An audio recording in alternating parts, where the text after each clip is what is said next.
It's the 31st of August 2014 and St Kilda have just been beaten by 79 points at the hands of the Adelaide Crows, confirming their fate as wooden spooners. But just 4 years prior they were a bounce of a ball away from becoming premiers and were runners up. One must ask, how did this happen? And how did it happen so rapidly? Well, to tell that story we must go back in time.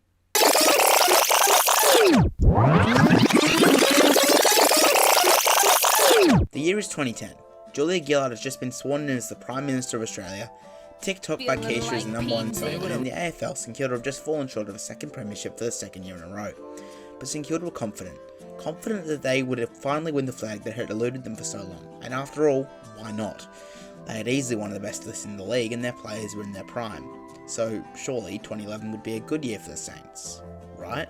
It all started around the time the schoolgirl claimed she was pregnant to a St Kilda player. Then last December, shortly after Duthie turned 17, she posted nude photos of 3 St Kilda footballers on Facebook. It certainly wouldn't start that way. Controversy off the field, especially with this much attention on it from almost everywhere in the footy world, rarely translates to results. And it didn't. They lost, drew, then lost again and again. At round 8, they were third last, behind expansion team Gold Coast. They would, however, trend upwards after this, with a heavy loss to Collingwood and one to Geelong being exceptions. And in round 16, they even dealt Port Adelaide a 56-point smashing of their own.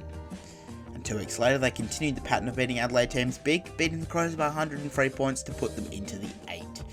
And they would keep climbing, with a round 23 win over North Melbourne by 65 points, aiding them in securing a home final. Yes, somehow after being bottom 4, they managed to secure a home final, finishing 6th. I suppose when you have a list of this quality, it shouldn't come as a shock. What shouldn't shock you is that Sydney led for most of the night and, despite a third quarter charge, St Kilda ended up losing by 25 points. What Saints fans that night wouldn't have expected though is that it would be their last home final for 12 years. Another thing they wouldn't have expected is that their coach, this man, Ross Lyon, who had turned the club into serious contenders and had brought them into success they hadn't seen for years, would depart the club at the end of the season for Fremantle. But I'm sure that's the last we'll see of him. In that off-season, St Kilda would recruit new players through the draft, including Seb Ross, Jack Noons, Jimmy Webster, Cam Shenton and Darren Mitchington, as well as picking up Terry Malera and Ahmed Saad through trading. However, they would lose Mark Gardner to retirement, as well as delisting 7 players including Andrew McAlter and Stephen Baker. New coach Scott Waters was very optimistic about his list, saying that he could help the club contend for the 2012 premiership, which might be the stupidest way you could possibly announce yourself to the fans of a club who've had so many false dawns over the years they couldn't count on their own hands. Despite a narrow loss to Port Adelaide in round 1, St Kilda managed to climb back the next week with a 92-point win over Gold Coast. Admittedly, not that much of an achievement. They would back it up, however, the next week with a 63-point win over the Bulldogs before going on a streak of losing and winning the next week. That would last until the bye, where they were in the 8 on percentage. They would lose just 4 games after the bye in a period which included a 71-point win over a cheating Essendon, a 76-point win over the Bulldogs, and a massive 128-point demolition of GWS. Unfortunately though, this was not enough to reign to the 8.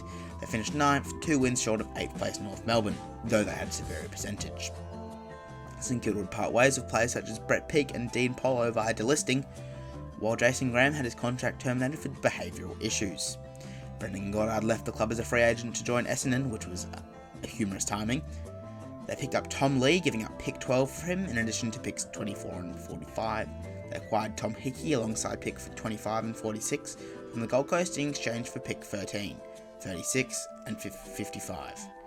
And finally, for the trade period, they gave up Jamie Cripps and pick 45 in exchange for pick 40 and 43. In that year's draft, they would pick up Nathan Wright with pick 24, Spencer White with pick 25, Brodie Murdoch with pick 40, and Josh Saunders with pick 43. Now, if you haven't heard a single one of those draftees' names, I wouldn't be worried, as they played a combined 81 games of AFL football. Now, if we look at their list, we see it as ageing, and we know that the talent coming in isn't extraordinary. So what does that mean? A season which can only be described as appalling.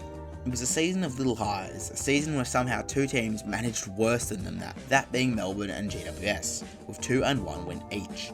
The season started with 2 losses, then a 72-point win over GWS, which wasn't that much of an accomplishment this time. They would next win again in round 7 over Carlton, entering the bye 2-9 and in 16th.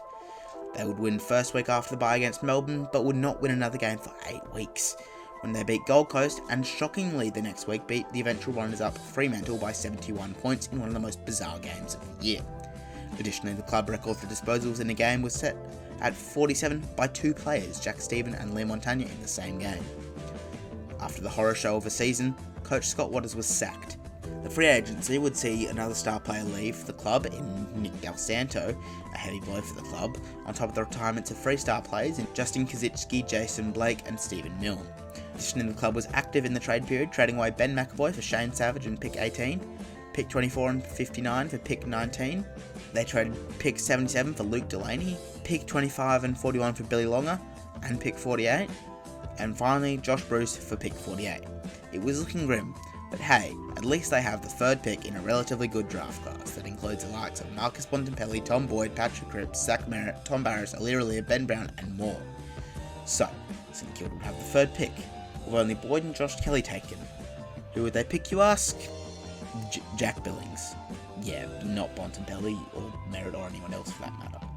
Well, at least they have 2 more picks in the first round, so here we go again. 18th and 19th pick. Talents such as Ben Brown, Zach Merritt, Matt Crouch and Tom Barras are still available. And I'll stop the suspense, they pick none of them, opting to select Luke Dunstan and Blake Acres. Both good players at times, but not on par with the options still available. In the rookie draft, they would select Eli Templeton, Maverick Weller and Jason Holmes with picks 3, 20 and 36 respectively. And the final piece of this puzzle fell into place when Alan Richardson, former Port Adelaide assistant coach who had stood in for Ken Hinkley for a game, signed as the new coach of St Kilda. Well, how did they do? In a surprising turn of events, the season started well for St Kilda, beating Melbourne, GWS and Essendon to sit 3-2 after round 5 at 9th on the ladder. Not a bad start. However, it would not stay this way. Not at all. What would follow would be 11 consecutive losses, with only 1 against the Lions being under 30 points. The streak would end against Fremantle, of course, with a 58-point win in round 18. This would be their last win of the season, finishing in last place on percentage to Melbourne, earning them a record-breaking 27th wooden spoon, and yes, that record was already theirs. But anyway, the off-season is an exciting time, right? Free agency saw the loss of James Gwilt to Essendon and the acquisition of Tim Membry. St Kilda only made 1 trade, trading Rhys Stanley and pick 60 to Geelong for pick 21. Significantly though, club legend Lenny Hayes retired at the end of the season along with Bo Meister. But crucially, the Saints held the number 1 pick in that year's draft. Now, this year's draft was filled with talents such as Christian Petrarca, Angus Brayshaw, Jordan Goey, Isaac Heaney, Took Miller, Braden Maynard, Bailey Dale and Caleb Daniel. So, who did they select with pick 1? Paddy McCartan. While not as bad as the pickup of Billings, McCartan was a talented footballer, but yet again he was never as good as Petrarca or anyone I mentioned, just really and was plagued by concussion issues that ended up ending his career, but that's for later. The Saints also had pick 21 and 22, and there was still plenty of talent left. However, they selected Hugh Goddard and Daniel McKenzie. Dave Mack again was a talented player on his day, but was not the best player available at this point, yet again. With pick 41 they selected Jack Loney. He wasn't actually a bad pick, but yet again there were better options available. But it wasn't all doom and gloom, as there was the rookie draft, which St Kilda had the first pick in, and would make arguably their best pick yet, Jack Sinclair. 2015 was an opportunity to bounce back, and to show the AFL world that they were back. However, the season wouldn't start ideally, winning 1 of the first 5 games in a win over Gold Coast by 28 points. But it would be their next win, that would be the most memorable for a long time. The 9th of May 2015. St Kilda versus the Western Bulldogs at Etihad Stadium. It's the 3rd quarter and Jake Stringer has just kicked a goal to make the score 70-15 in favour of the Bulldogs. Most people would assume it was another loss for St Kilda, the usual. Most fans would have turned off the TV or worse, left it at half time. But what wasn't ordinary is that St Kilda didn't give up.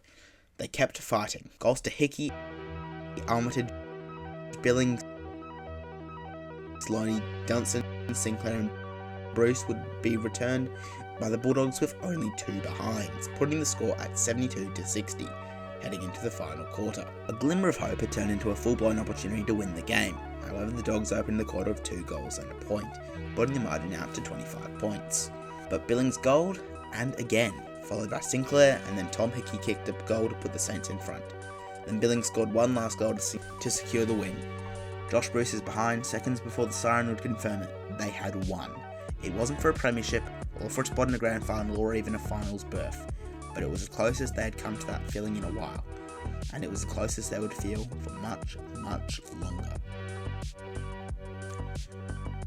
On that note, that is the end of today's video on the downforce in Kilda. Stay tuned for the, second part of this video that covers the resurgence of the Saints, how they made finals and did it again. That'll come soon, but if you did enjoy this video, please consider liking and subscribing, as it does help the channel a ton. And until then, I'll see you in the next video.